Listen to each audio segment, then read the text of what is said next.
कुएं में हीरे का कंगन। एक गांव में रामू नाम का एक लड़का रहा करता था। एक दिन जब उसकी माँ घर साफ कर रही थी, तब उसे एक पुराने जमाने का सोने का कड़ा मिला। वो उसे अपने हाथ में लेकर कहने लगा, माँ, मुझे ये कड़ा एक दिन के लिए पहनने को दो ना। बेटे की इस ख्वाहिश को देखकर माँ ने कहा, ठीक है बेटा, पहन लो, लेकिन याद रखना कोई साधारण कड़ा नहीं है ये तो सोने का कड़ा है। आज इसे पहन लो और कल तुम्हारे पिता को बिना बताए हम इसे वापस अलमारी में रख देंगे। जैसे ही इसकी माँ ने कहा, वो तुरंत कड़े को पहन के सारा गांव घूमने लगा। रात में भी उसने उस कड़े को खुद से दूर नहीं किया और अपने पास ही रखकर सुकून से सो गया। उस रात उसके गांव में चोर घुस आए और जिसके घर से उन्हें जो कुछ मिलता था, जैसे पैसे, जेवर, सोना, सब उठाकर ले जाते थे।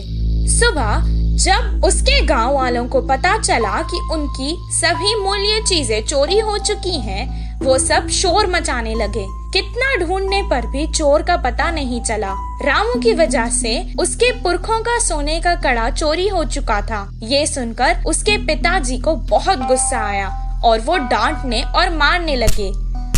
कुछ देर बाद उसने कहा, वो कोई खिलौना नहीं था जो तुमने खो दिया, वो मेरे पुरखों की निशानी थी। अब दोबारा मुझे अपनी सूरत नहीं दिखाना, निकल जाओ यहाँ से। बेटे को कड़ा देने के लिए वो अब अपनी पत्नी को भी डांटने लगा।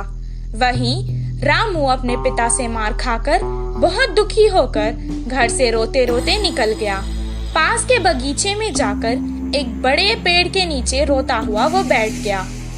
वहीं पेड़ के नीचे जो चोर ने उसका कड़ा चुराया था, वो चोरी किया हुआ सामान वहां बंटवारा कर रहे थे। वो दोनों चोर जोर जोर से बात कर रहे थे। ये सुनकर रामू को पता चल गया कि वो वही चोर है।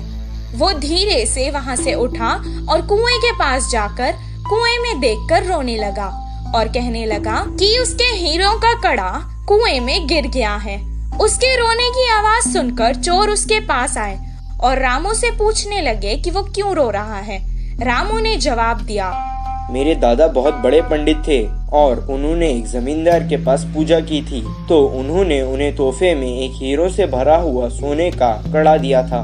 वो कड़ा मैं मेरे घर वालों को बिना बताए पहनकर आ गया था और यहाँ आकर खेल रहा था और अचानक मेरे हाथ से वो कड़ा फिसल कर गिर गया था। जब मैं उस कड़े को हाथ लगाता था तब भी वो मुझे डांटते थे और अगर मैं उन्हें बताऊंगा कि मेरे हाथ से वो कुएं में गिर गया तो वो मुझे मार देंगे। हीरो का कड़ा कुएं में है सुनकर ही वो दोनों लड़ने लगे कि कौन कुएं में जाकर कड़ा लाएगा। दोनों अपने हाथ में रखे सामान को जमीन पर रखकर एक साथ कुएं में कूद गए। जैसे ही रामू ने ये देखा, वो तुरंत पैसे और जेवर लेकर भागकर गांव वापस आ गया। आकर गांव के बड़ों को उन चोरों के बारे में बताया। तब सब गांव वाले कुएं के पास आए और उन दोनों चोरों को पकड़कर मारा और उन्हें बहुत अच्छा सबक सिखाया। सबके जेवर और पैसे उन्हें वापस मिल गए। रामू और उसके परिवार को उनका पुश्तैनी कड़ा वापस भी मिल गया था और रामू की होशियारी की वजह से रामू को खूब शाबाशी भी मिली। इस कहानी से हमें ये शिक्षा मिलती है कि समय पर चतुराई दिखाने से मुश्किल समस्या भी टल सकती है।